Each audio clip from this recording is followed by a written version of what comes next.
Okay, so now we're going to make some little figures to go on top of our iceberg over here. So it's always best to make them after you've made the iceberg, because the first time I made them I had giant penguins from outer space, I think.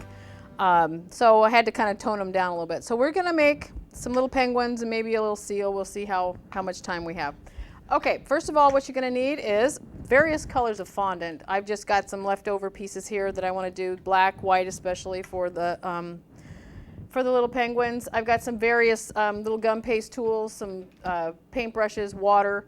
If you don't have gum paste per se that hardens up quickly, you really need to add a little bit of tylose powder to your fondant. Fondant's perfect for sculpting, but sometimes it'll sag. So instead of giant penguins from outer space, you'll end up with little short, squatty penguins, which is okay in the penguin world, but you know, anyway. So add a little bit of tylose and I'll show you how to do that. It doesn't take much at all.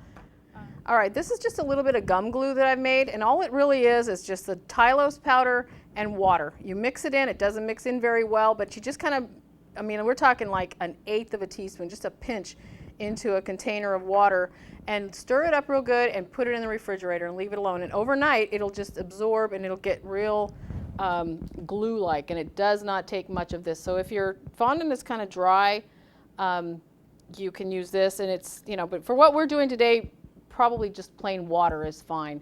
But that's just a little tip there. That, like I said, all it is tylose and water. You don't have to go buy the perfect gum glue, because that's all it is.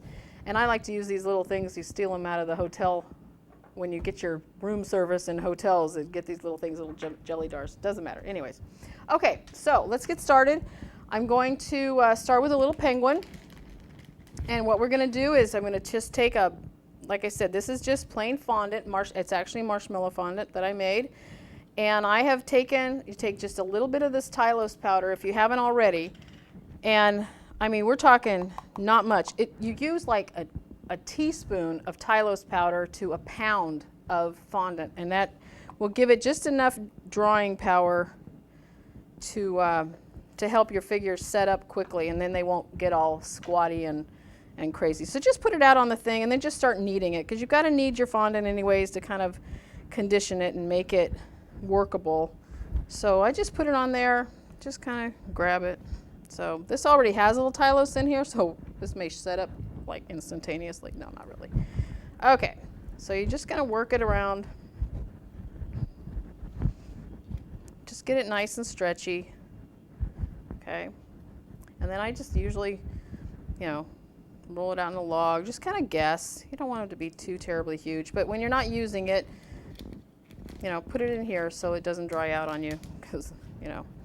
Okay, so here you've got this guy, a little bit of a, I'm going to use my little palette knife here just to cut off some pieces. So anyhow, okay, so just roll it up.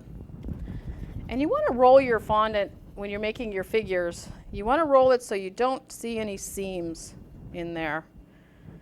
Just roll it into a ball. Looks pretty good.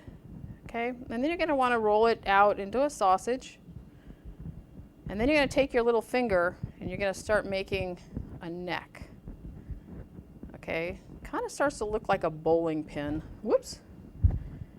Now the rule number 1, if you drop your fondant on the floor, throw it away. Start over, because this stuff will attract all kinds of little hair, lint from your sweater, whatever. Okay, so here we have this little guy. It looks pretty good. Does he have a neck on him? Can't see, but anyhow, just make him a, you know, make him look like a little bowling ball, a little bowling pin. Okay, now unfortunately you're working with black and white here, so you really have to wipe your hands down when you've done doing this part. So you might want to do 2 or 3 of them in the black before you get started on, I should probably go ahead and do that, before you get started on working with the white. So I'm going to go ahead and I'm going to make another one here. Oh, look at this little guy. Okay, same basic thing. I'm going to squish him down a little bit. He's going to be our surprise penguin, okay? Yeah, I bet you're wondering what he's going to be doing, huh? Okay,